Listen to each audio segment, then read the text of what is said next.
Libo-libong katao na ang buwibisita sa simbahan sa San Pedro, Laguna dahil sa milagroso umanong imahen ni Lolo Uweng. That's right. Lalong dinadagsayan, Miss Lynn, kapag magsesemana Santa. Pinaniniwalaan kasi itong nakakapagpagaling ng may sakit.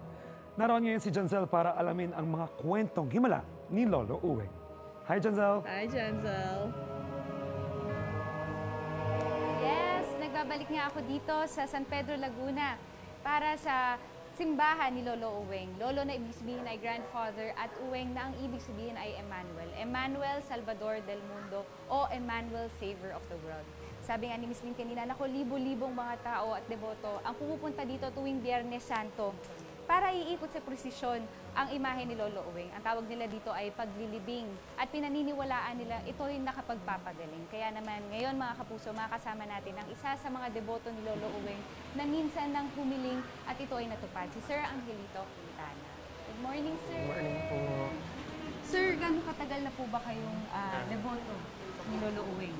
Actually, I started na mag-devotion kay Lolo Uweng nung 17 years old pa lang ako. 17 years, ilang taon na po ba kayo? So 55, mga 38 years na po in service. Na. Okay. Sa 38 years na po, may napagdaanan daw po kayo at may hiniling tapos natupad. Ano po ba yun? Actually, 18 years na siguro ako nagsaserve kay Lolo Uweng that time. Nung dapuan ako ng isang matinding karamdaman. Nagkaroon na ng complication. Okay. Pati lungs ko and yung backbone ko is Anong mga sakit? So, yung lungs? Yung lungs, tapos yung backbone ko is pang 90 years old na. Okay. And then, naglabasan lahat ng lymph nodes ko sa Okay. katawan. So, nung nag-ano ko sa PGH, that time is, nag-skin and bone na ako eh. Kasi 2 years ko na rin siyang iniinda. Kala ko ordinaryong Sakit lang. pilay lang. Okay. Yun pala, marami na palang nangyari sa loob. So, nung sa PGH naman, yun na, talagang... Nalaman nyo na malala na po pala yung sakit nyo. Yes, ma'am. Gano'ng katagal nyo pong ininda tong sakit na to? Actually, for 2 years talagang yung pain hanggang sa naging severe na siya at I use steroids na eh, para doon sa pain. Gaano po kahirap yung dinanas natin doon? Kung sa hirap, talagang sobrang hirap kasi alam mo yung meron kang iniinda sa likod, yung backbone mo is pang 90 years old na. And at the same time, I still serving God. Okay. I still serve with Lolo Uweng as a choir.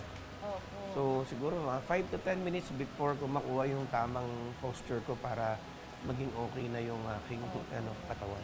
So, paano po kayo gumaling yan? Actually, sa dami ng pinuntahan ko, mga faith healers, everything, and doctors, talagang last source talaga natin si Antios. So sad, pero yun ang talagang last source ko. And yung faith na lang talaga, And dasal. miraculously, gumaling po kayo after 2 years sa lahat-lahat ng naramdaman nyo, no? Yes, ma'am. Totally.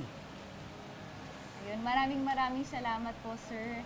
At ayan, patunay po yan na nakapagpapagaling nga po sa paniniwala si Lolo Uweng. Yes. Ayan. Bukod nga po sa imahe ni Lolo Uweng, mga kapuso, ay may balon din po ni Lolo Uweng dito na binisita nga po namin kanina kung saan kumukuha ng tubig ang mga deboto dito para inumin.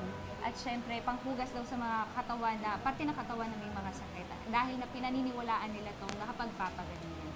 Naku mga kapuso, more than 100 years na daw po itong balon na to. Pero kahit kailan daw po ay hindi na ubusan ng tubig ito sa mga nag-iigib. Kaya naman mga kapuso, pumunta lang kayo dito sa San Pedro, Laguna para bisitahin ang balon at imahe ni Lolo. Back to studio po!